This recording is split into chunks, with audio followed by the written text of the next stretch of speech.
The notary called me with a shaking voice. Robert, your $750,000 condo is no longer in your name.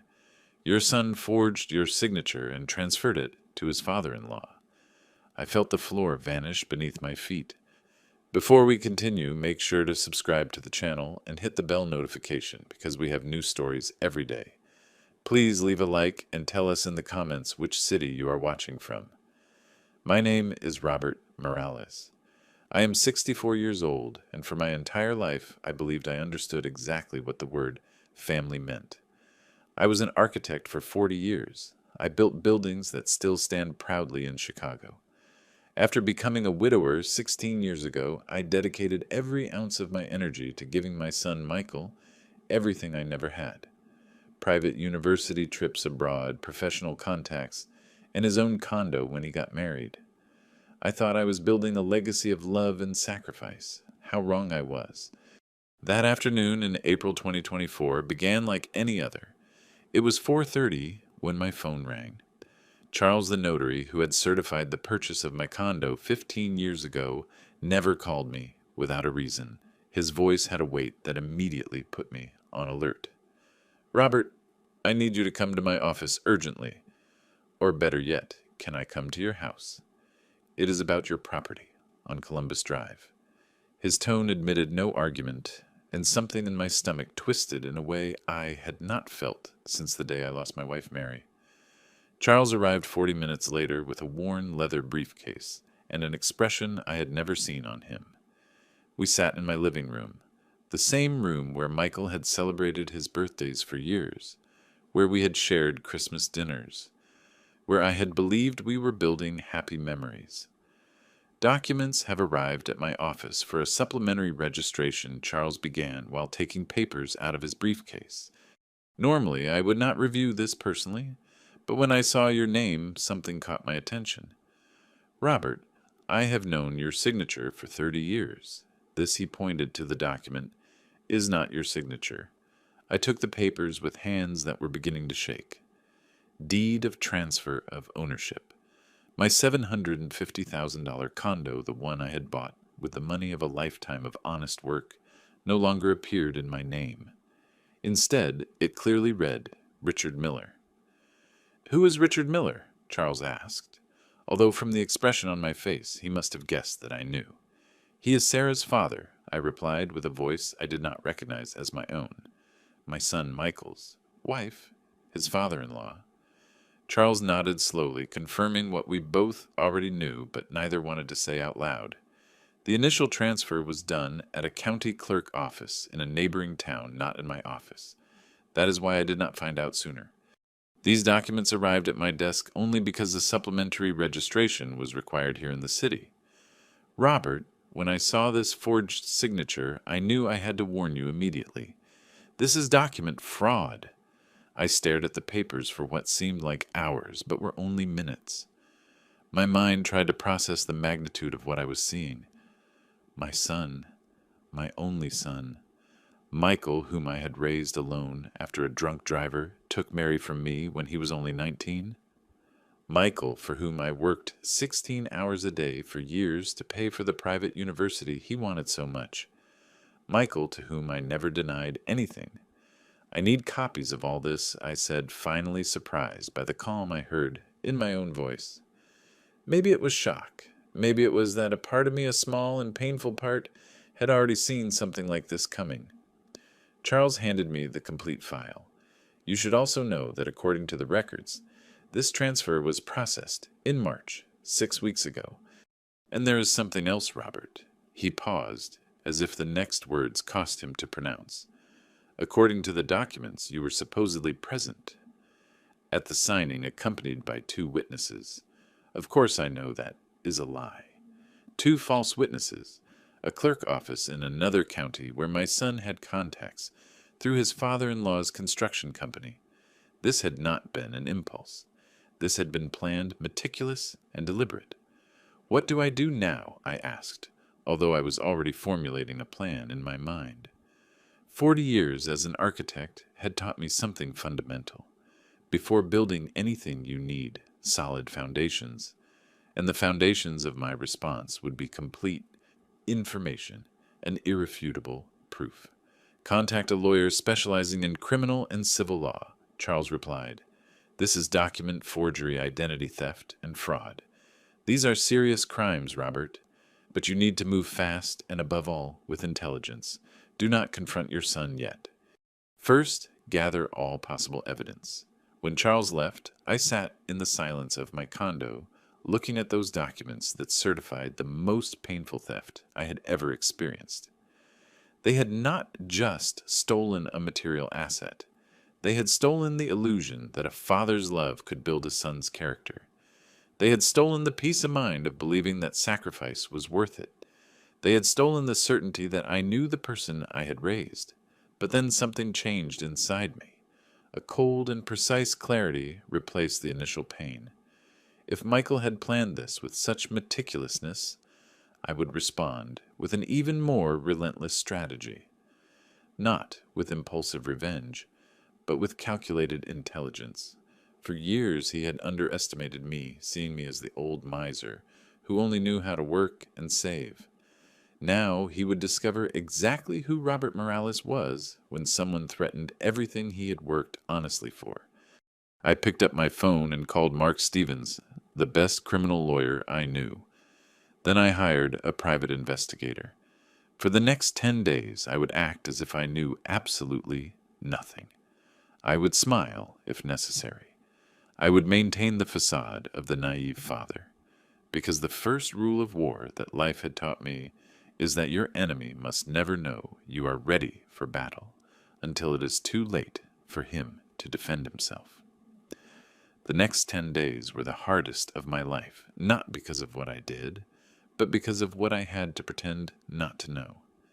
Every morning I woke up with the weight of betrayal pressing on my chest, but I forced myself to act with absolute normality. Mark Stevens, the lawyer I contacted that same night, was categorical. Robert, do not reveal anything yet. We need to build an airtight case. If Michael suspects that you know, he will destroy evidence or try to reverse the operation, feigning repentance.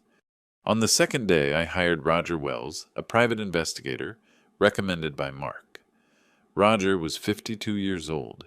He had worked 20 years in the police force before setting out on his own, and had that penetrating look of someone who has seen too much human evil to be surprised by anything.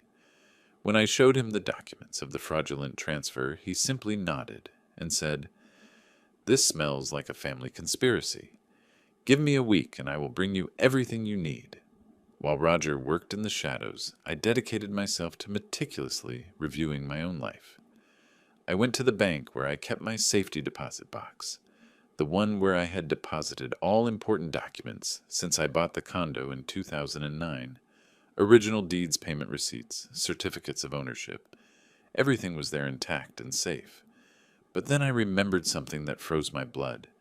6 months ago, in October of 2023, Michael had come to my condo with a request that at the time seemed touching. "Dad, I am organizing all my financial and legal papers. Sarah is helping me because she is very organized with these things. Could you lend me copies of your documents? I want to use your system as a model. You have always been so meticulous. I felt proud. I thought finally my son valued the lessons of responsibility I tried to instill in him. I gave him access to my personal filing cabinet, the one I kept in my home study. Now, reviewing that same filing cabinet, I discovered that exactly the copies he would need to forge documents were missing. Copy of my ID, copy of the condo deed, even a copy of my signature on several old contracts. Everything had disappeared. Michael did not come to learn from me. He came to steal the tools of my own destruction. Roger kept his word. On the 7th day, he appeared at my house with a file documenting every step of the criminal operation. Michael had visited the clerk's office 3 times during the month of March. The first time on March 5th was to consult procedures. The second on March 12th, he presented preliminary documentation. The third on March 19th, he completed the fraudulent transfer with 2 witnesses that Roger identified as acquaintances of Richard Miller's construction company. minor employees whom they probably paid $1,000 or $2,000 to sign false statements. But there is more, Roger said, spreading photographs on my table. Your son has been meeting regularly with Richard Miller every Friday afternoon for the last 4 months, always at the same restaurant downtown, always at a discreet table in the back. I managed to record some of their conversations. He handed me an audio device. Get ready, Robert. What you are going to hear will not be easy. I press play. My son's voice was clear and unmistakable. Richard, this old man is never going to change. He is an obsessive saver who does not know how to enjoy life. He has properties and saved money that he does not even use. We deserve that more than him. Richard's response was worse. Relax, son. When we have the condo in my name, we can rent it for $2,000 a month. Your father does not even use it. He is wasting a valuable asset. Son. Richard called him son, and Michael accepted it naturally. I turned off the recording because I felt that if I kept listening, something inside me would break irreparably. But I needed complete information, so I forced Roger to play everything. There were more conversations. Michael complaining that I was cheap because I did not buy him a new car when he got married. Only lent him $30,000 without interest that he still had not paid back. Sarah laughing, saying that her father Richard really knew how to be generous, that he had gifted her a complete design studio valued at $50,000. That night, after Roger left, I took out my laptop and reviewed all bank statements from the last 2 years. The patterns were clear once you knew what to look for.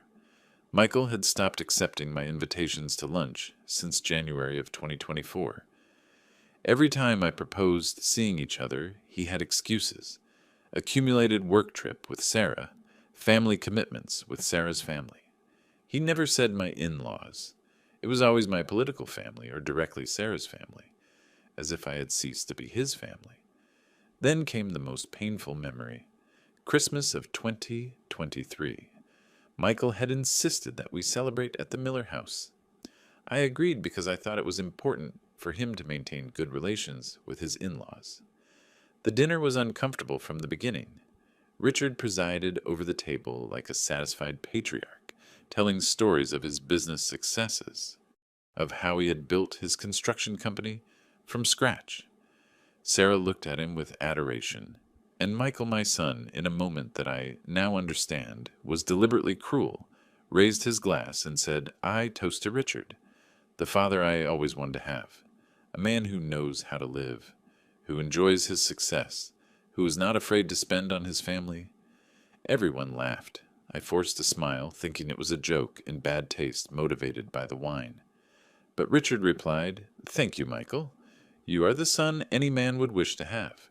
Intelligent, ambitious, with vision for the future. He looked directly at me when he said that, as if measuring my reaction. Now I understand. They were already planning to rob me. That public declaration was both a calculated humiliation and a way to establish their narrative. Richard as the good father, me as the deficient father. Mark called me on the 10th day. Robert, I have all the legal information we need. Roger has done an exceptional job. Now comes the delicate part. We need your son to confirm his intentions. We need him to declare, preferably recorded, that he indeed performed this transfer consciously. Are you ready to confront him? I took a deep breath. I am ready, but we will do it my way. I'm going to organize a dinner. Michael, Sarah, and Richard. I want the 3 of them together, relaxed, confident, and I want them to condemn themselves with their own words. During those 10 days of silent investigation, I had learned something fundamental. My son did not steal from me out of need. He stole from me out of contempt, and that contempt, ironically, would be his undoing. I reserved a table at the Grand Oak, one of the most elegant restaurants in the city, for Friday, April 20th, at 9 at night.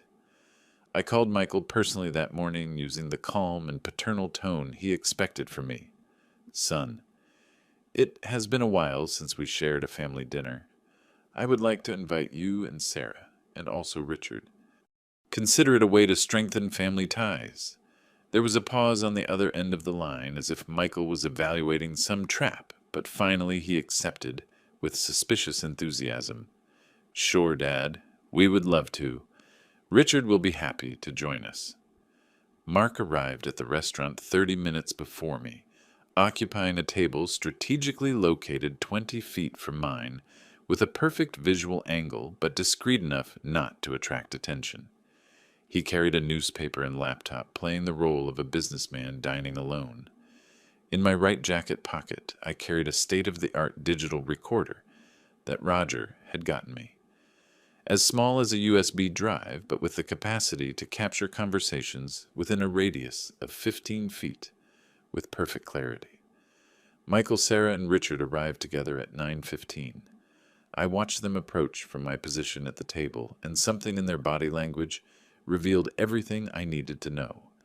They walked with the confidence of those who believe they have won a battle the opponent does not even know is being fought. Richard came in the middle with Michael on his right and Sarah on his left, like a patriarch, flanked by his heirs. "Robert, what a nice detail inviting us to this place," Richard said as he sat down occupying the main chair opposite me with rehearsed naturalness. Michael and Sarah settled at his sides. No one sat next to me. The geometry of the table already established the alliances. We ordered reserve red wine, varied appetizers, elaborate main courses. I maintained light conversation during the first 20 minutes. Questions about Michael's work, praises for Richard's business, polite interest in Sarah's design projects. I behaved exactly like the naive and disconnected father they thought I was. I watched them relax progressively, the wine loosening their tongues, the excellent food lowering their defenses. It was after the main course when I decided to launch the question that would change everything. With a casual tone, almost distracted like someone commenting on the weather, I said, "By the way, Michael, do you know anything about a property transfer of my condo on Columbus Drive?" I got a somewhat confusing notification from the registry. The silence that followed lasted barely 3 seconds. But in those 3 seconds, I saw pass through my son's face a complete sequence of emotions. Initial surprise, quick calculation, and finally something I had never seen in him. Pure and distilled contempt. "Oh, that," Michael replied, and the carefree tone of his voice was like a knife. "Yes, Dad, I did a transfer of the condo. I put it in Richard's name." He took a sip of wine, holding my gaze with a coldness I did not recognize. "Consider it a gift for my true father." The words remained suspended in the air of the restaurant, like a sentence. Sarah smiled. Richard leaned back in his chair with a satisfied expression, and maintaining the control I had practiced for 10 days. I simply asked, "Your true father." "Exactly," confirmed Michael, and now his voice acquired a cutting edge I had never heard. "Richard has taught me more about life in 3 years than you in 35. He has shown me how to enjoy success, how to really live instead of simply existing, counting coins like an obsessed miser." Sarah decided to participate at that moment, leaning forward with the expression of someone who can finally speak long repressed truths. "Robert, with all due respect, you never understood Michael. My father does understand him. My father gifted him the design studio where I work. He paid for our honeymoon in the Maldives. He helps us monthly with expenses without expecting anything in return. You only talk about savings, investments, responsibility. It is exhausting." "The condo was wasted in your hands," added Michael, and now he gestured with his hands as he did, when he became passionate about some subject. "A property of $850,000 that you do not even use, that you could be renting for significant amounts, and you simply leave it there empty like everything in your life, empty and without purpose." Richard finally spoke, and his voice had that oily texture of someone savoring a victory. "Michael is right, Robert. That boy needed a father figure who valued ambition, growth, the enjoyment of the fruits of labor. You taught him to fear money. I am teaching him to dominate it." Every word was being recorded with perfect sharpness by the device in my pocket. Every declaration was an additional confession, but I needed more. I needed them to make everything explicit. And how exactly did you perform that transfer? Michael, I asked, with genuine curiosity in my tone. I understand that those types of operations require the presence of the owner. For the first time, Michael hesitated. Only a second, but it was enough. Then he shrugged. Let us say I have contacts. Sarah knows people in the registry office through Richard's construction company. They facilitate processes when necessary. You forged my signature, I said, not as an accusation, but as a simple statement of facts. I used copies of your documents, corrected Michael with petulance. Documents that you yourself gave me access to. If you were less trusting or smarter, you would have suspected when I asked for those copies months ago. Sarah laughed, a light and crystalline laugh that resonated in the restaurant. It was too easy, truthfully. My father says that men like you, Robert, so focused on working honestly and saving like little ants, never see the smart plays coming. The condo already generates income, revealed Richard, with evident pride. I have it rented to a foreign executive for $2,200 a month. Money that is finally being useful instead of being frozen in the hands of someone who does not know how to use it. I nodded slowly, as if absorbing information that overwhelmed me. I saw them exchange looks of satisfaction, believing they had defeated me without me even fully understanding how. I let them savor that moment. I let them feel invincible. Then, with absolute calm, I stood up. I left enough cash on the table to cover the entire bill with a generous tip. I looked at the three of them, memorizing their expressions of arrogant triumph. Thank you for the honesty, I said simply. I really appreciate that you have been so direct about your intentions and methods. I left the restaurant without looking back. Mark followed me discreetly 5 minutes later. In my pocket, the recorder had captured every word, every admission, every incriminating statement. That night in my condo, I listened to the complete recording 3 times. Not out of masochism, but out of strategic clarity. My son had not stolen from me out of financial necessity. He had stolen from me out of a conviction of moral superiority. And that arrogance, that certainty that I was too simple to understand him, would be exactly what would destroy his life. The day after the dinner, Saturday, April 21st, Roger appeared at my door at 8 in the morning with a box full of files and an external hard drive. Robert, I got something that completely changes the panorama, he announced, while spreading his laptop on my dining table. I hired a certified forensic computer expert, one who works regularly with the judicial police.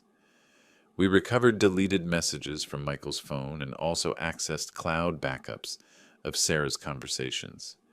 What I saw on that screen during the next 3 hours destroyed me in ways the restaurant dinner had not achieved. They were not simply recent messages, it was a meticulous timeline of betrayal going back to November of 2021. Almost 3 years of systematic conspiracy. The first message Roger showed me was dated November 18th, 2021. It was from a WhatsApp group called New Family, integrated by Michael, Sarah, and Richard. Michael had written today, my father lectured me again about spending money on vacations. He is an obsessive old man who does not understand that life is for living. He has properties and savings that he does not even enjoy. You are my true family. Richard's response was immediate. Relax, son. Men of his generation do not understand how the modern world works. They spend their lives accumulating like scared rats. You deserve more. We will give you what he could never give you. Message after message. Conversation after conversation. I saw how the web was woven. In January of 2022, Sarah wrote, My father built an empire from scratch. Your father only saved crumbs counting pennies. Michael, you deserve a paternal model who values ambition, not fear.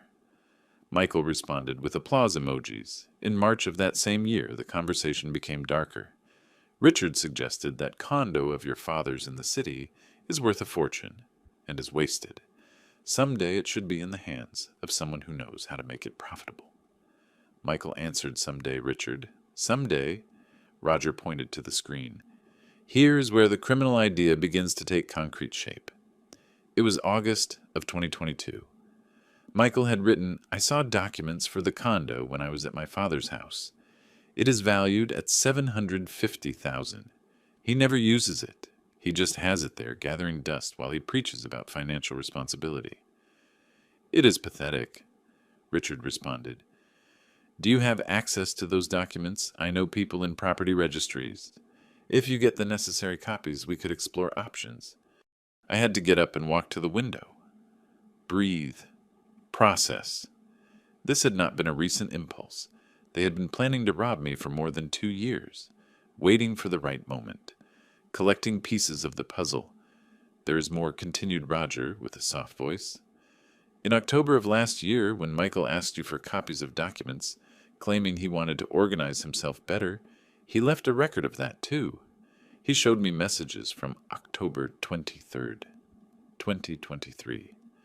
Michael had sent a photo of my open filing cabinet to the group with the text, 'Mission accomplished. The naive fool gave me full access. I have copies of his ID deeds, signatures on contracts. He says he is proud that finally I appreciate his organization.'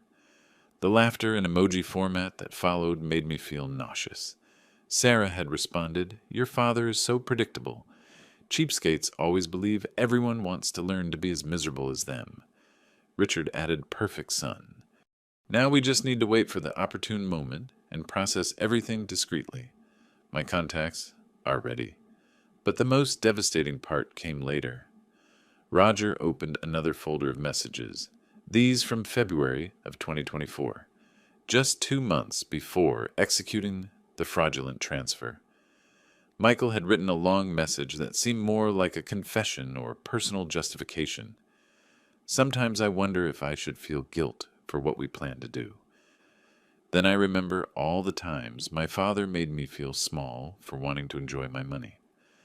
I remember how after my mother died, he turned into a work machine without emotions. I remember all the Christmas dinners where he talked about savings instead of asking me how I felt. I remember he chose to be rich instead of being a father. I owe him nothing. That message broke me differently than all the previous ones because there was truth mixed with the lie. I closed my eyes and allowed myself to travel mentally to December of 2008, 16 years ago. Mary, my wife, had died in September of that year. A drunk driver ran her over when she was crossing an avenue after leaving work. Michael was 19. He was a sophomore in college. I was 48. The world stopped.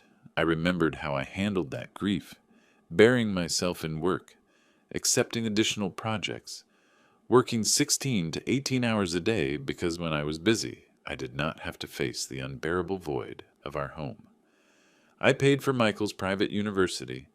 I sent him generous monthly money. I covered all his expenses. I thought that was love. I thought providing economically was sufficient demonstration of paternal affection. But the Christmas dinners Michael mentioned in his message, those dinners where I talked about finances and planning, now I saw them with painful clarity. They were conversations where I hid behind numbers because I did not know how to talk about emotions. Michael asked me how I was, and I responded with bank statements. He asked me if I missed Mom, and I showed him investment plans that would secure his future. I built a solid patrimony. I guaranteed financial security. But at some point, I stopped building emotional connection. And now sitting in front of that laptop, watching messages that documented 3 years of calculated hatred, I understood that I had responsibility in this tragedy. Not responsibility for the crime they committed. That was Michael's choice. But yes, responsibility for having been an emotionally absent father who believed money compensated for presence. "Are you okay?" Roger asked, and his concern was genuine. "No," I replied honestly, "but I need to see everything until the end." The last messages were from March of 2024, documenting the execution of the fraud, coordination of visits to the clerk, payment to false witnesses, celebration when the transfer was completed. On March 22nd, Michael wrote, "Done. The condo is officially in Richard's name. My father does not even suspect anything. Finally, justice prevails." Roger closed the laptop. "I have all this certified by the digital expert. It is admissible evidence in any court. You have enough to destroy them legally, Robert?" I nodded, but my mind was elsewhere. Yes, I would destroy them legally. I would use every message, every confession, every proof of premeditation. But I also needed to destroy something in myself, the illusion that I had been a good father, simply because I was a good provider.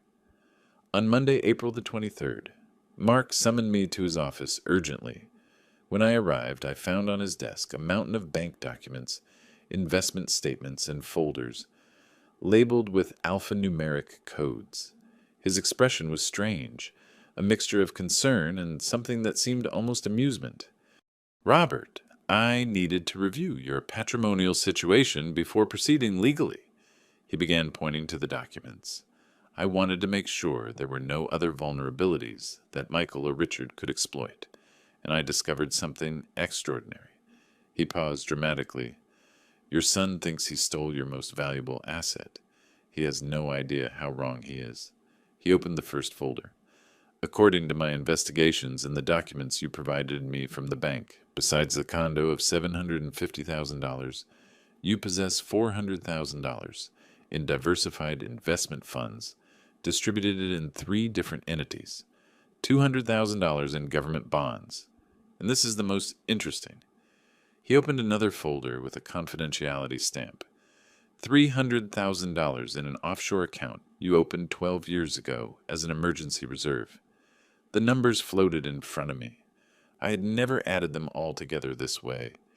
400,000 plus 200,000 plus 300,000, $900,000 that Michael completely did not know about, plus the condo he tried to steal. $1,650,000 in total. How is it possible that Michael knew nothing about this? I asked, although I knew the answer. Mark smiled with professional irony. "Because you were extremely discreet with your finances. In all family conversations, you only mentioned your savings account at Citibank with $80,000. That was the only account Michael knew. The rest of your investments you managed absolutely privately, almost obsessively confidential." I remembered then my financial philosophy. After losing Mary, I developed paranoia about economic security. I diversified everything. I never put all eggs in the same basket. I kept accounts in different banks, investments in different instruments. Even that offshore account I opened thinking of protection against economic crises. I never talked about that with anyone, not even with Michael. My financial silence, which he interpreted as petty greed, was actually a protection strategy. "There is something else," Mark continued, and his tone became serious. "Roger intercepted recent communications between Richard and a corrupt bank manager. They were trying to forge a broad power of attorney in your name to access your Citibank accounts. They wanted to empty you completely, Robert. The condo was just the beginning. He showed me printed emails. Richard had contacted a certain Ernest Green, a teller employee at Citibank in the neighboring town, the same one who facilitated contacts for the fraudulent transfer of the property. In a message from April 15th, Richard wrote, 'Ernest, I need you to prepare documentation for banking power of attorney. Same system we use for the condo. The old man has $80,000 in that account. I want total access.' Ernest's response was chilling in its criminal banality. 'Give me a week. With the forged signature we already have from the condo deed, I can replicate it on power of attorney documents. $3,000, and the account is yours.' If Charles had not alerted me when he did in 2 more weeks, Richard would have emptied my savings account, and they probably would have kept investigating until discovering the other investments. The plan was to destroy me financially, systematically. 'Your discretion saved you,' observed Mark. If you had been more open about your real patrimonial situation, they would have gone after everything from the beginning. Your supposed stinginess that defect Michael criticized so much was your best protection. The irony was almost poetic. My son accused me of being cheap, of accumulating without enjoying. But that silent accumulation, that obsessive compartmentalization of assets, meant that when he tried to rob me, he could only access a fraction of what I really possessed. He stole $750,000, believing he left me in ruin. He did not know I had another $900,000 remaining that he never suspected existed. "What do we do with this information?" I asked. Mark leaned back in his chair, joining hands under his chin in a thoughtful gesture. "Strategically, we reveal nothing yet. We let Michael, Sarah, and Richard believe they achieved their goal. Meanwhile, we preventively block all your accounts with court orders that will prevent any additional fraudulent movement. When we get to trial, the revelation of your real wealth will be devastating for their narrative." I nodded, understanding the play. They built their moral justification on the idea that I was a miser who wasted resources. When they discovered I had considerable wealth that I managed responsibly, without boasting, their story of fair redistribution would collapse. They would be exposed as simple thieves, motivated by greed, not by some distorted sense of family justice. "There is one last thing you should know," Mark added, opening a manila envelope. "Roger tracked Richard's financial movements. His construction company is not as solid as it appears. He has debts of $300,000 with suppliers, 2 delinquent bank loans, and is in desperate negotiations with the IRS for tax evasion. The condo he stole from you was not to help Michael. It was to save himself from bankruptcy." That revelation completed the picture.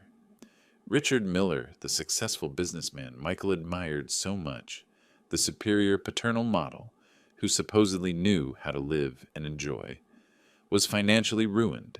Everything was a facade. The ostentatious gifts to Sarah, the $50,000 design studio. He had probably financed them with debts he could not pay now. He needed my condo desperately. And Michael, my son, the sales manager, who presumed to have superior financial vision to mine, had investigated nothing. He let himself be seduced by appearances. He traded a solvent father for a broke father-in-law, believing he was upgrading. I left Mark's office with a clarity I had not felt in weeks. Not only did I have evidence to destroy them legally, I had financial resources ensuring that regardless of the trial outcome, I would be fine. More than fine. I could rebuild my life completely if I decided to. That night, alone in my condo, I opened a bottle of reserve wine I had saved for some special occasion that never arrived.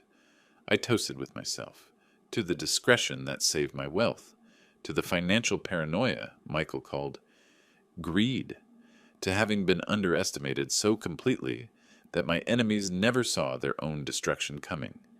On Tuesday, April the 24th, I received a completely unexpected call. It was Rachel, my ex-wife, and Michael's mother. We had maintained a cordial relationship after the divorce in 2003 when Michael was 14. We separated without resentment, simply recognizing we were incompatible, and she had remarried 5 years later to a doctor. We did not speak frequently, but we always stayed united concerning our son. "Robert, I need to see you personally." Her voice sounded trembling on the phone. "It is about Michael. I just found out something horrible, and I cannot believe it." We agreed to meet that same afternoon at a downtown coffee shop far from prying eyes. Rachel arrived with evident signs of not having slept well. Deep, dark circles, nervous hands, expression of someone carrying a heavy guilt. We ordered coffee, and before I could speak, she extracted documents from her purse with almost manic urgency. In February, Michael asked me for $15,000 borrowed. She began spreading bank transfers on the table. "He told me it was for a surprise project of yours, something related to an investment you want to make but needed immediate liquidity for. He said it was urgent, and you would feel ashamed to ask me for money directly after so many years divorced." Her voice broke. I believed him, Robert. I transferred the money immediately because I thought he was doing something nice for his father. I observed the receipts. $15,000 transferred on February 14th, Valentine's Day. How ironic. I never received that money, Rachel. I did not even know that supposed investment existed. She put her hands to her face. I know. Yesterday I called Michael asking when you were going to pay back the loan because I need that money for renovations on my house. He got nervous, evasive. He told me you were having temporary financial problems and to give him more time. But his tone was false, Robert. I know him. Then I called Sarah directly and she hung up the phone on me. That is when I knew something was terribly wrong. I told her everything. The fraudulent transfer of the condo, the recovered conversations, the 3-year conspiracy. Rachel turned progressively pale as I spoke, and when I finished there were tears running down her cheeks. I failed as a mother, she whispered. We raised a thief, Robert, a thief who steals from his own father. We raised a son who made decisions I corrected gently. Bad decisions, criminal ones, but his. Let us not carry responsibility for his adult choices. Rachel wiped her tears with rage. I will testify against him if necessary. I will provide these documents as proof of additional fraud. Michael needs to face real consequences, or he will never change. That conversation provided me something unexpected, an ally with absolute credibility. The mother testifying against her own son for moral principles would have devastating weight in any trial. 2 days later, on Thursday, April the 26th, Paul, my trusted accountant for 15 years, called me alarmed. Robert, I just reviewed my records because something unsettled me.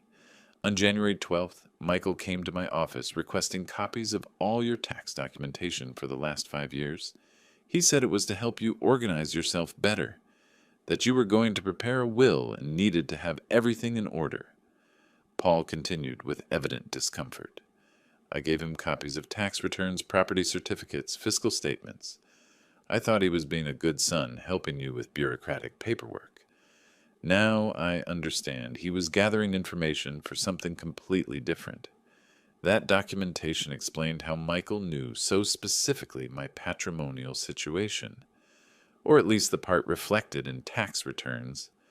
Luckily, my most significant investments were structured in a way that did not appear in standard declarations Paul handled. I need you to prepare a certified report, I asked him, documenting exactly what Michael requested, what justification he gave, what documents were provided. That will establish additional premeditation. Paul accepted immediately, ashamed of having been manipulated, but determined to correct his involuntary error. The final piece of the puzzle arrived when Roger interviewed neighbors of the building where my condo was located. We got testimonies from 5 different residents who confirmed the same story. During March and April, a man in his 60s, robust, well-dressed, presented himself as the new owner when coinciding with neighbors in the elevator or lobby. I am Richard Miller. Now I own the 4th-floor condo, he told them with rehearsed naturalness. The old owner, Robert, transferred it to me because he no longer used it. He had even handed out business cards of his construction company to 2 neighbors, telling them if they needed renovations, he would give them special prices between neighbors. A neighbor from the 5th floor, Teresa, provided the most valuable testimony, that Mr. Richard came accompanied by a young couple at the end of March. I heard them speak while waiting for the elevator. The young man, who I now know is his son Michael, said, Dad Richard, when we rent this condo, you will be able to settle your most urgent debts. And Richard responded, Relax, son. With $2,200 monthly in 6 months, I recover balance. Roger had recorded that testimony on video with Teresa's authorization. It was direct evidence that Richard needed the condo to solve his own financial problems, not to redistribute wealth or teach life lessons to Michael. In just 10 days since that dinner at the restaurant, I had built a devastating legal case. Recordings of direct confessions, recovered messages documenting 3 years of conspiracy, testimonies from Michael's biological mother, documentation of additional financial fraud. certifications from the accountant about premeditated information gathering, and multiple testimonies from neighbors confirming Richard was already acting as illegitimate owner. Mark reviewed all the material on Sunday, April 29th, in his office. He spread documents, recordings, testimonies on his huge desk, like a general planning a decisive battle. Robert, this is not just enough to win. This guarantees we destroy them completely in court. We have proof of prolonged criminal conspiracy, aggravated document fraud, forgery, identity theft. The penalties can reach between 2 and 6 years in prison for each one, plus civil compensations that could easily exceed $100,000. I stared at all that documentation, months of lies, years of accumulated resentment, meticulously planned betrayal, all exposed under the relentless light of irrefutable evidence. My son had underestimated me completely. He believed I was too simple, too trusting, too disconnected to defend myself effectively. Proceed with everything I told Mark. I want criminal and civil processes activated simultaneously. I want immediate precautionary blocks on all their assets. And I want this to be public, so no one else falls for similar schemes. On Monday, April 30th, 2024, Mark activated what he called Operation Judicial Hammer.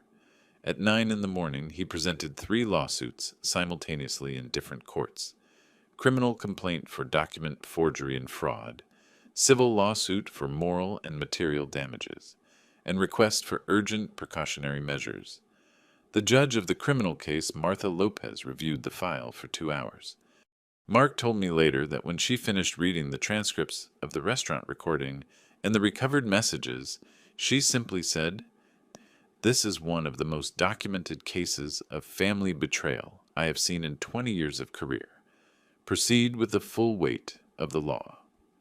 At 3 in the afternoon of that same Monday, judicial agents appeared at 3 addresses simultaneously: at Michael and Sarah's home to notify the criminal complaint and execute preventive embargo, at the offices of Richard Miller's construction company for the same, and at my condo on Columbus Drive, where Richard had already placed a for rent sign with his real estate agency's contact number. Michael called me at 4:17. I know because I kept an exact record of that moment. His voice was an explosive mixture of panic and rage I had never heard. "What the hell did you do?" he shouted without previous greetings. "They just seized my car, blocked all my bank accounts, and notified me of a criminal complaint for $500,000. Are you crazy? I am your son."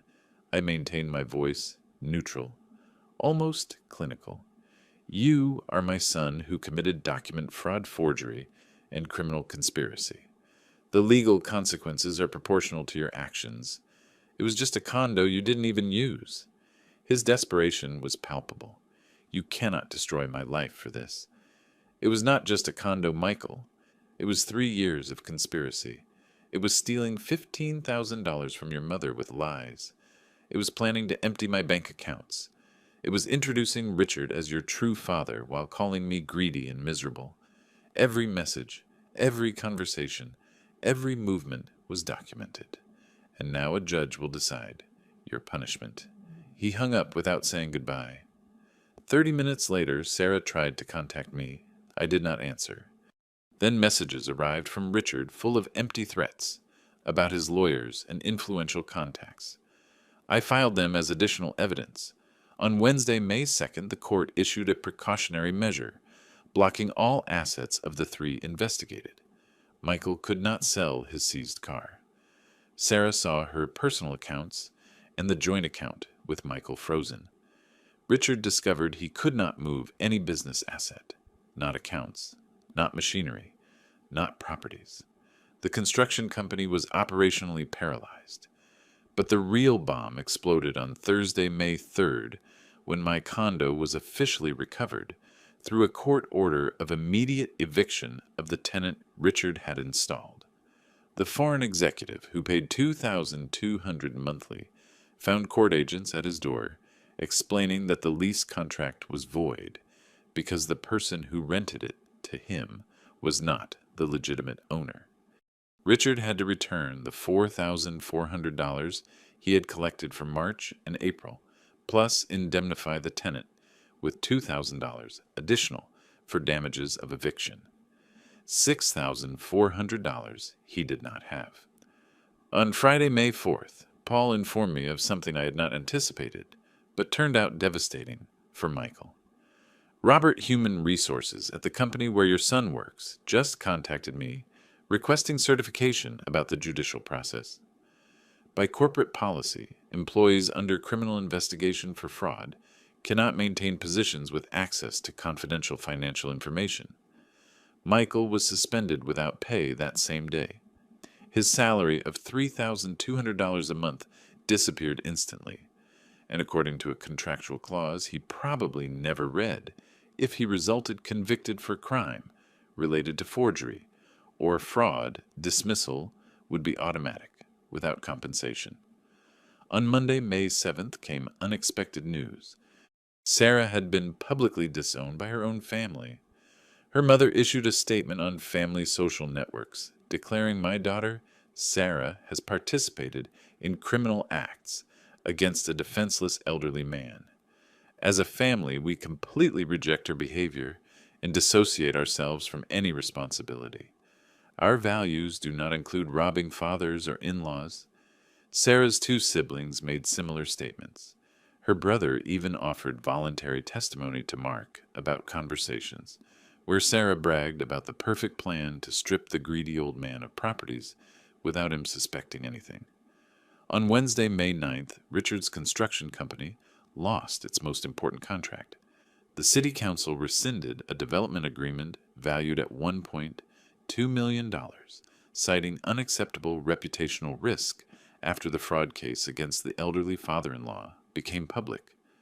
The news appeared in the local newspaper with a crushing headline: Construction businessman accused of family theft loses millionaire municipal contract. 2 other private clients canceled projects that same week. No one wanted to associate with a construction company whose owner was processed for document forgery. Richard's commercial reputation, built over 30 years, disintegrated in 10 days. On Thursday, May 10th, the bank executed an action that proved final.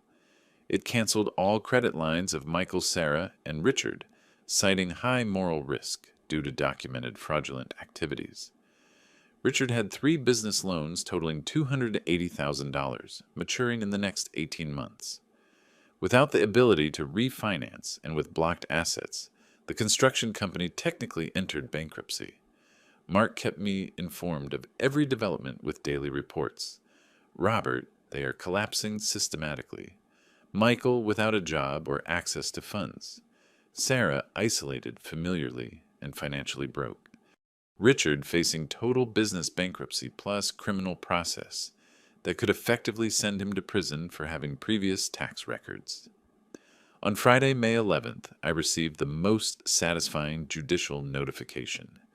The condo had been officially returned to my name with a special registry notation that prevented any future transfer without my personal appearance before a notary with double biometric identification.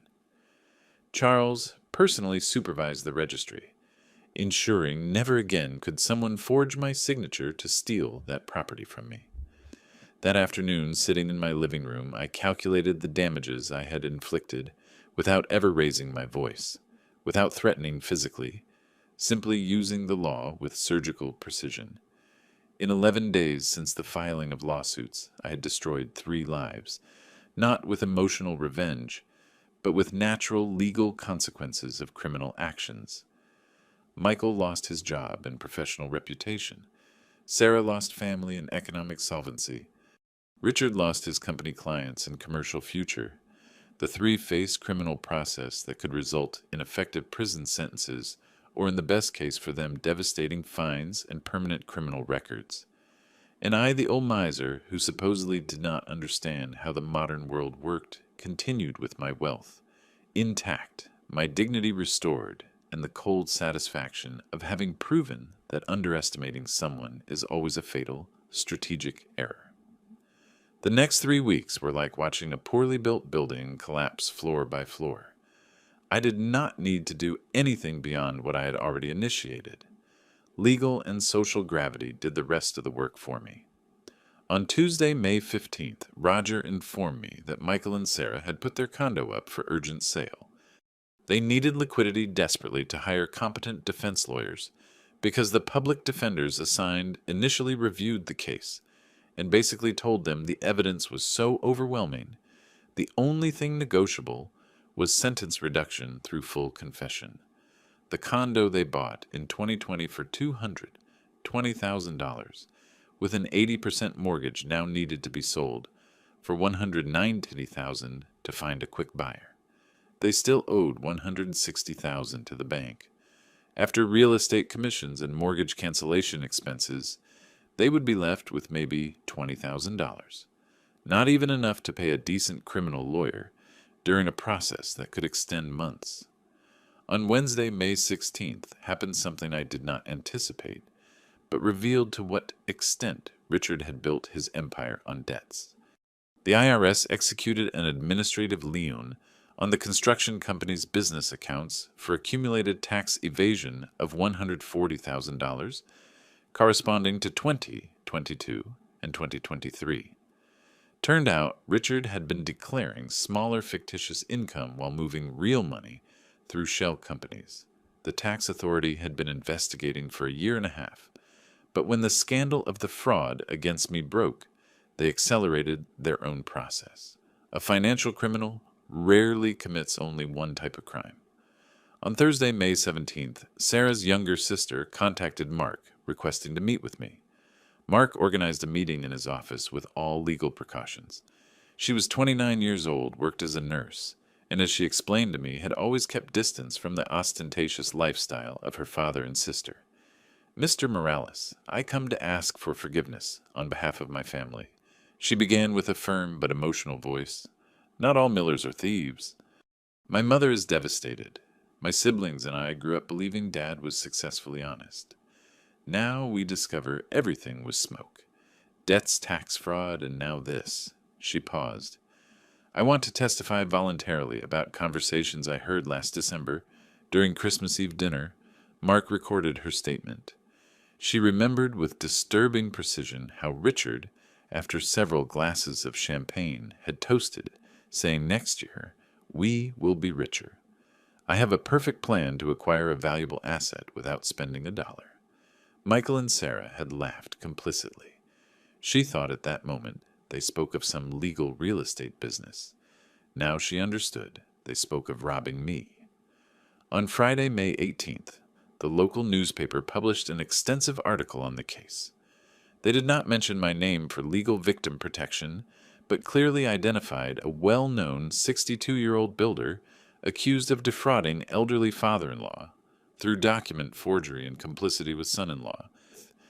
The photograph of Richard leaving the courthouse occupied half a page. The article included interviews with clients who had canceled contracts. A real estate developer declared, "If Richard Miller is capable of robbing his own in-laws, what guarantee do I have he won't defraud me?" Business ethics begin with personal ethics. That publication was catastrophic for what remained of Richard's reputation. On Monday, May 21st, 3 employees of his construction company filed labor lawsuits for unpaid wages of 2 months. The company had no liquidity. Richard had used operating money to maintain appearances of success while sinking in debts. On Tuesday, May 22nd, Sarah appeared at Mark's offices without an appointment, desperate. The receptionist called me asking if I authorized the meeting. I agreed out of morbid curiosity. Mark was present as a witness and recorded everything. Sarah entered looking radically different from that arrogant dinner at the restaurant. Without elaborate makeup, simple clothes, eyes swollen from crying so much, she sat in front of me and for 5 full minutes simply cried without speaking.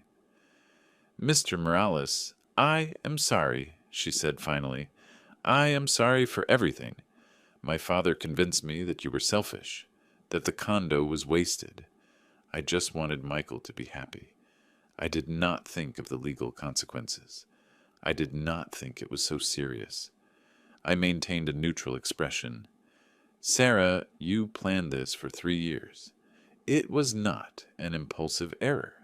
It was a meticulous conspiracy. You forged signatures, bribed witnesses, manipulated records, and when I confronted you, you laughed at me. My marriage is destroyed, she continued as if she had not heard me. Michael blames me and my father for everything, says we manipulated him. My family disowned me. I lost all my design clients because no one wants to associate with a criminal.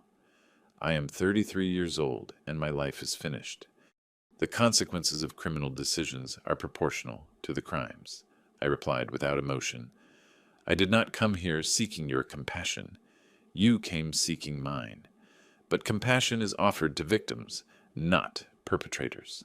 She stood up, defeated. At the door, she turned around. Is there anything at all I can do for you? To withdraw the lawsuits, full confession before a judge. Return of every dollar this legal process cost. And guarantee that you will never again approach me or my property, Mark replied before I could speak. And even so, the criminal process will follow its course, because there are crimes that are not negotiated. Sarah left. It was the last time I saw her. On Thursday, May 24th, came news that closed the circle of justice.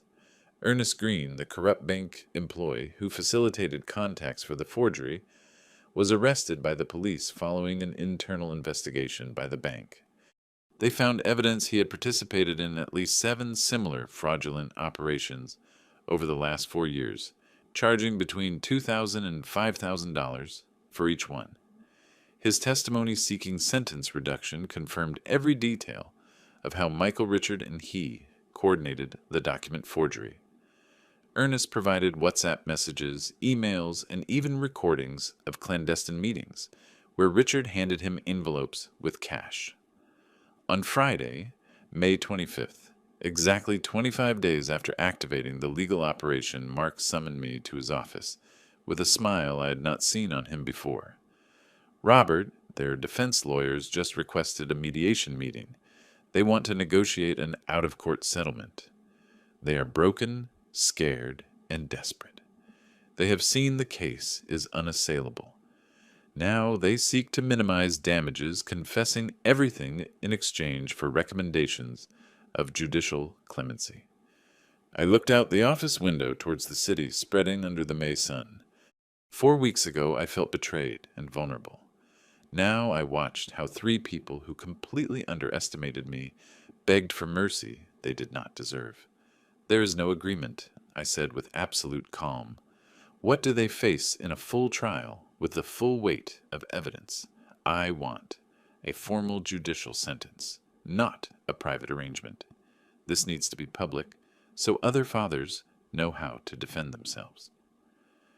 On Sunday, May 27th, dawn broke with persistent rain over the city. I was making coffee when the doorbell of my condo rang at 7 in the morning. I looked through the peephole and found Michael in the hallway, soaked, looking like he hadn't slept in days. Unkempt beard, wrinkled clothes, deep dark circles. He seemed to have aged 10 years in a month. I opened the door but kept the security chain on, not out of physical fear but out of legal caution.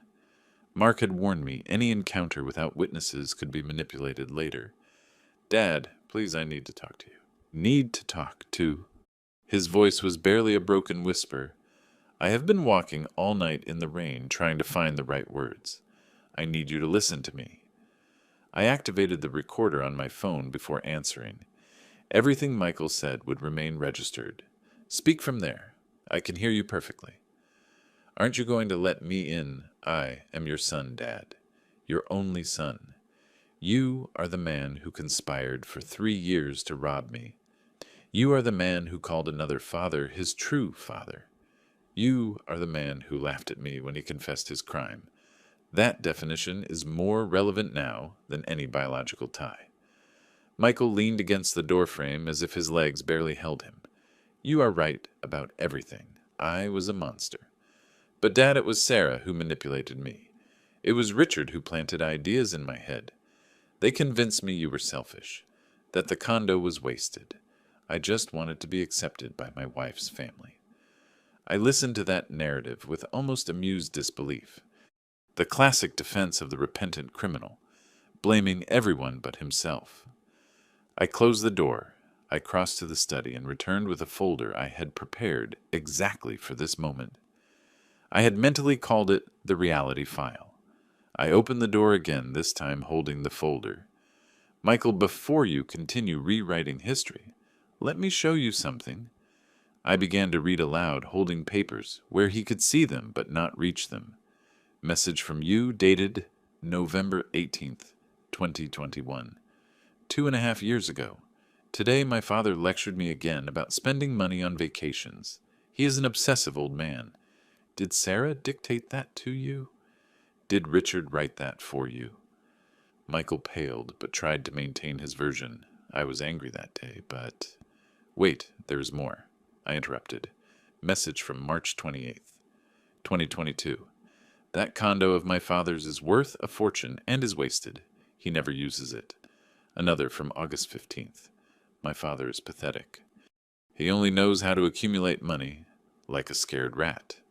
October the 20th, 22. Richard is right. I deserve a father who values ambition, not fear. Did Sarah force you to write that too, Dad? Those messages were... I haven't finished. I continued, relentless. I turned to another page. February 2024.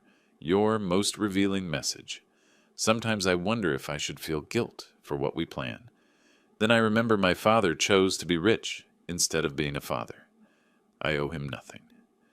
Michael, those are your words, your analysis, your moral justification. No one manipulated you to think like that. I took out more documents. Here are the records from the clerk office. You visited 3 times. You presented forged documents. You coordinated with Ernest Green. Here is the recording of the restaurant dinner, where you said, with your own words, "It is my gift for my true father." Richard taught me more in 3 years than you in 35. Did Sarah put a gun to your head to say that Michael slid down the wall until sitting on the hallway floor, crying openly? I am sorry, Dad. I am sorry so much. I made terrible mistakes.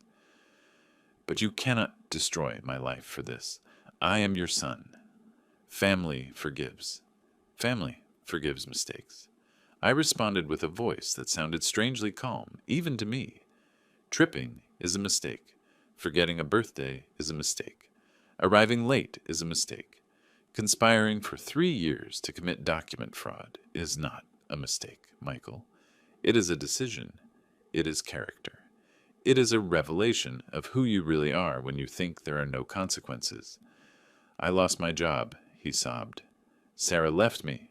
I have no money. My mother doesn't speak to me. The Millers disown me. I have nothing left, Dad.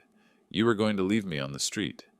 That question contained the expectation that had defined his whole life, believing that no matter what he did, I would be there to rescue him, as I had always been. Paying for his studies, lending him money, solving his problems. But that version of me, the father who prioritized peace over dignity, had died at that restaurant dinner. Michael, for 35 years, I gave you everything you asked for. Private university that cost $120,000. Condo of $200,000 when you got married that you never paid back. Trips, cars, professional contacts. And during all that time, apparently you were cataloging every act of generosity as evidence of my failure as a father. I crouched down to be at his eye level, separated by the threshold of the door. You wanted a different father. You wanted Richard, the man who taught you to live according to your definition of success. Perfect. Now live with those decisions. Find out if Richard supports you, now that his construction company is broke. Find out if Sarah supports you, now that she is ruined. Find out who you are when you don't have the cheap father rescuing you. You cannot do this. His voice acquired a desperate, almost threatening tone. I am your only family. If you abandon me, you will die, alone. That threat revealed he still did not understand the magnitude of his error. He still believed he had something I needed: his presence, his company, his vague promise of future affection. He did not understand that merchandise had lost all its value. "Michael, I am already alone. I have been since you decided to conspire against me 3 years ago. Only I did not know it. Now I have the advantage of clarity. I prefer honest solitude to treacherous company." I stood up. "The judicial process will follow its course. You will face the complete legal consequences of your actions. There will be no agreements, no mediations, no last-minute rescues, and when it all ends, when you have your sentence and your criminal record, you will still not have me in your life. Because some betrayals are so complete, there is nothing left to save." "You will regret it," shouted Michael, standing up. "When you are old and sick and have no one, you will regret abandoning me." "I am already old, Michael.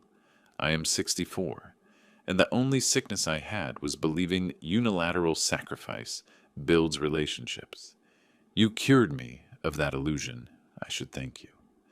I closed the door softly but firmly. I heard Michael knock 3 times, then cry for several minutes, finally walk away.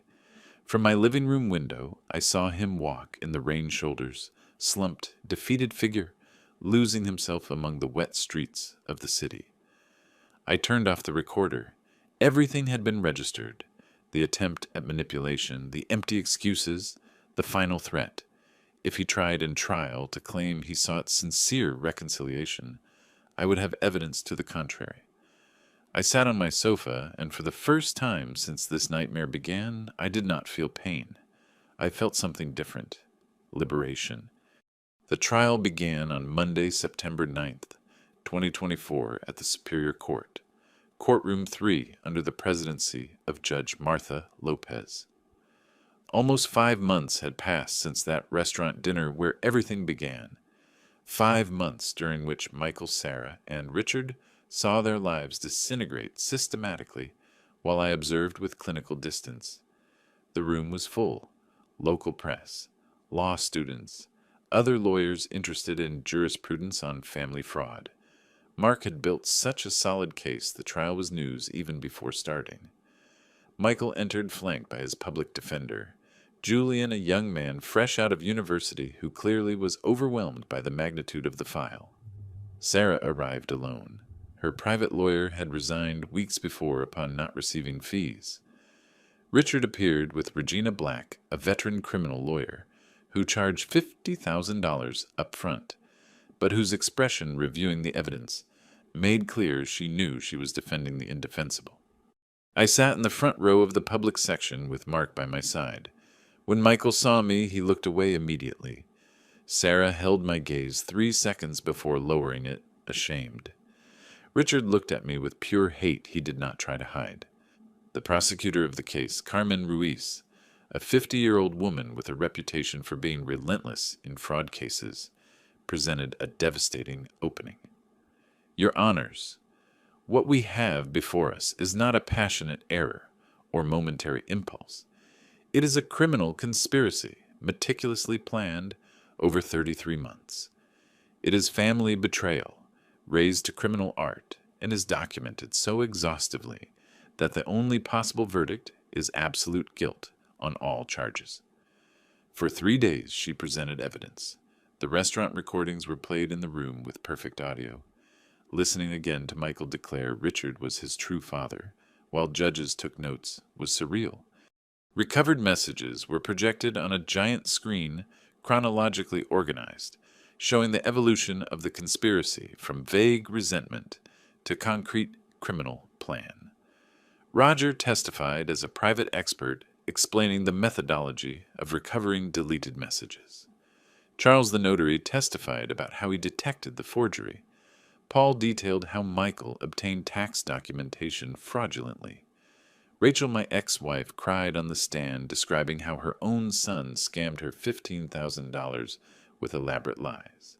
The most impactful testimony came from Sarah's sister. With a firm voice, she described family conversations where Richard bragged about having a perfect plan to acquire a valuable asset without spending a dollar. When the defense tried to discredit her testimony, arguing family conflict, she replied with crushing dignity, "Testifying against my father and sister is the hardest thing I have done in my life, but allowing crimes to go unpunished would be betraying values my parents supposedly taught us." The fourth day corresponded to the defenses. They were pathetic in their weakness. Michael's lawyer argued toxic family influence, an immature youth, conveniently ignoring Michael was 35.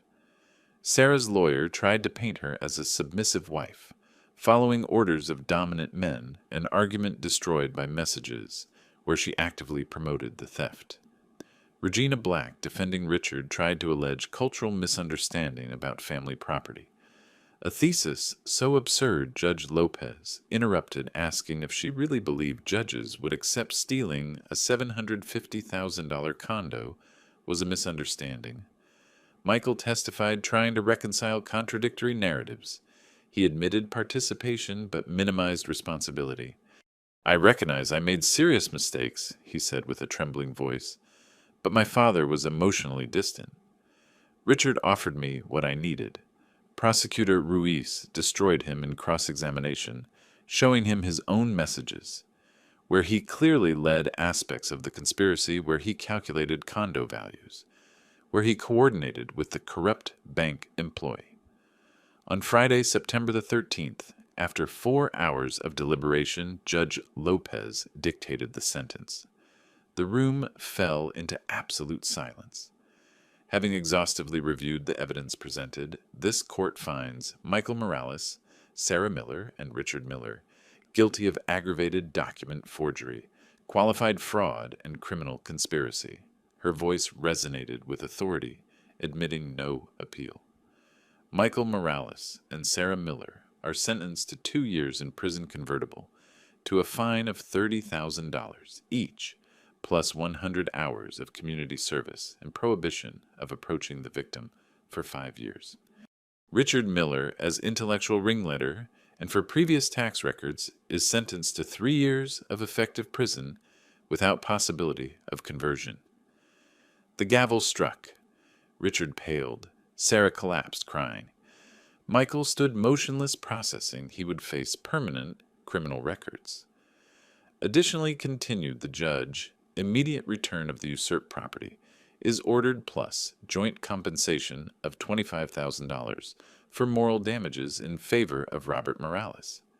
The convicted will pay full legal costs, estimated at $18,000. Final. I left the courthouse with bright September sun bathing the city. Mark congratulated me effusively. Journalists tried to interview me, but I politely declined. This victory did not need public boasting, but that night alone in my condo with judicial sentence in hand, I took a decision that would change my life more deeply than any verdict. I did not want to keep living in a city full of bitter memories. I did not want to keep being the man who accumulated wealth without enjoying life. Michael was right about one thing, although for wrong reasons. I had lived like a machine, not a person. During October, I sold the condo for $800,000.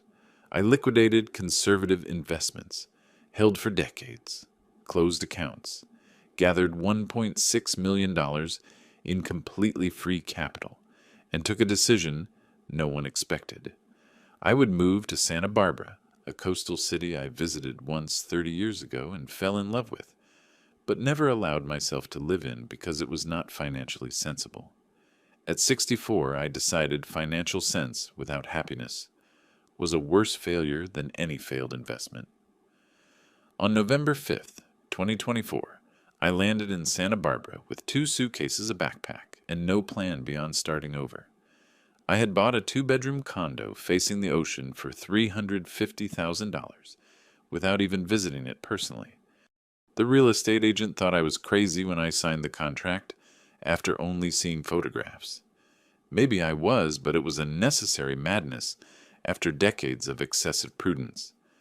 The condo had huge windows with direct views of the sea. Every morning I woke up to the sound of waves and golden light crossing white curtains. During the first weeks, I simply existed. I walked along the boardwalk for hours, ate seafood in pier bars where no one knew me or judged me, sat on benches watching the Pacific crash against rocks with hypnotic force. One morning in late November, while drinking coffee, I noticed a flyer on a community board, watercolor workshop for adults, all levels welcome, community center, with Selena. Something in me, maybe boredom or curiosity dormant for decades, made me write down the address. The first day of class, I arrived with a new notebook and basic watercolor set, bought hurriedly. We were 12 people, mostly retirees, looking for meaningful activity. The teacher, Selena, a 70-year-old woman with the energy of a 30-year-old, made us introduce ourselves. I am Robert, retired architect. I just moved and have never painted in my life, but want to try. My introduction was received with encouraging smiles. No one asked why a 64-year-old architect leaves the city to start from scratch in an unknown town. That anonymity was an invaluable gift. I discovered I was terrible at painting. My first watercolors looked made by a 5-year-old, but I also discovered something surprising. I didn't care about being bad. I enjoyed the process.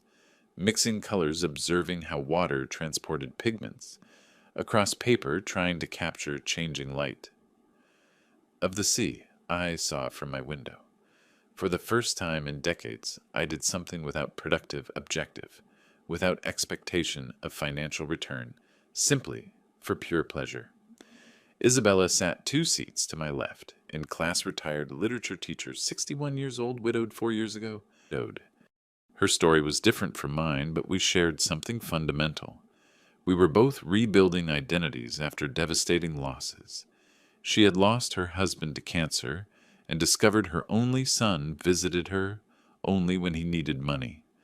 After the funeral, the son disappeared until exhausting paternal inheritance, then came back demanding more. I told him no, Isabella told me during coffee after class in December. He called me selfish, ungrateful, bad mother, but I learned love is not an emotional ATM. It is genuine reciprocity, or it is nothing. That conversation created an immediate bond. Finding someone who understood family betrayal without need for long explanations was therapeutic in ways I did not anticipate. By Christmas of 2024, 8 weeks after arriving in Santa Barbara, I had formed a completely new social circle. Besides Isabella, I met Henry, a retired photographer who organized monthly excursions. Brenda, a chef who gave cooking classes on Saturdays. Raymond, a former commercial pilot who led a hiking group every Sunday. Christmas Eve dinner was at my condo. I invited 12 people, none of whom I knew before November. We prepared a collective feast. Isabella brought her famous cheesecake. Brenda taught everyone to make a special seafood dish. Henry documented the evening with photographs he later gifted us framed. At midnight, with glasses of champagne in hand, Raymond proposed a toast to second chances, to friendships that choose to share with you not out of blood obligation, but out of genuine affection. To Robert, who reminded us life does not end when original plans collapse. We toasted, and in that moment, surrounded by sincere laughter and authentic human warmth, I understood something profound. I had wasted decades measuring success in bank figures, when real success is measured in moments of genuine connection. On December the 27th, my 65th birthday, Isabella suggested a project that would change everything again. Robert, you should write about your experience. There are thousands of older parents suffering family abuse in silence. Your story could help them. Thus was born the blog, It Is Never Too Late to Live Fully. First entry published January 2nd, 2025, narrated my story without real names, but with brutal honesty. I spoke about working obsessively believing money compensated for emotional presence, about discovering a 3-year conspiracy, about legal process, and crucially about the decision not to stay trapped in victimization but use experience for transformation. In 3 weeks, I received 450 messages. Parents betrayed by adult children, grandparents defrauded by grandchildren, elderly people manipulated by caregivers. Every story was a variation of the same theme. family trust destroyed by greed or resentment. I responded personally to every message. Some sought legal advice, others simply needed someone who understood their pain. I created resources, list of specialized lawyers, guides on preventive asset protection, forum where victims shared experiences. In March, I received an email from Michael. Subject: Dad, please. I did not open it for 3 days. Finally, curiosity won, and I read a 4-paragraph message where he begged for another chance, alleged having changed mentioned psychological therapy that supposedly transformed him. I showed the email to Isabella during an afternoon walk on the beach. "What do you feel reading it?" she asked. "Nothing," I replied with surprise upon recognizing it. I expected rage or pain, but only feel emptiness. "Like reading about a stranger." "That is your answer, then," said Isabella wisely. "You do not owe him reconciliation. You do not owe him performative forgiveness you do not feel. You owe him honesty, acknowledging something died and letting it lie dead in peace." I did not reply to Michael's email, nor did I block his address. I simply left the message unread as testimony of my genuine indifference. In April, my second decent watercolor was accepted in a collective exhibition of local artists. It was not a masterpiece, just a modest seascape capturing sunset over the bay. But when they sold the piece for $200 to a tourist, I felt pride no millionaire architectural project had given me. May brought final decision on estate. I rewrote my will with a trusted notary in town. 50% of my wealth. Approximately $800,000 for Isabella if she survives me. 50% remaining for the Foundation Against Family Abuse of the Elderly, an organization I discovered through the blog and does extraordinary work. Michael is not mentioned. Legally, he could claim a forced portion, but I structured assets so he would receive legal minimum, approximately $160,000, amount guaranteeing he cannot allege total abandonment, but neither rewards betrayal. Now, sitting on the terrace of my condo this afternoon of June 2025, I observe sailboats gliding over the turquoise bay, while sun descends dyeing sky oranges and pinks. Isabella will arrive in 30 minutes for dinner I prepared following. Recipe Brenda taught me. Tomorrow, Henry Raymond and I leave for a photography trip we planned for months. I am 65 years old. Wealth of approximately $1.6 million, although I no longer think constantly about figures. Genuine friends who value my company for who I am not, for what I possess. Hobbies that nourish the soul. Blog helping people facing similar situations. And for the first time since Mary died 17 years ago, I feel I truly live instead of simply existing. The best revenge against those who tried to destroy me was not judicial sentence, although that brought satisfaction. The best revenge was building happiness so authentic and complete that their opinion of me became absolutely irrelevant for my well-being. I learned it is never too late to reinvent yourself. That wealth without joy is a golden prison. That biological family who betrays you deserves less loyalty than chosen friends who honor you. That forgiving does not mean reconciling, and that sometimes letting toxic relationships die is the most loving act you can do for yourself. If there are parents listening to this story feeling similar pain, my message is simple. Protect your assets legally. Demand dignity without apologies. And when it all ends, do not waste remaining years in bitterness. Use them to build a life that traitors never could destroy because they never knew it existed inside you. The sea shines under evening light. Isabella rings the doorbell. Life, finally, is beautiful. If you like this story, hit like on the video, subscribe to the channel, and share your impressions in the comments. To hear the next story, click on the box to the left. Thanks for watching.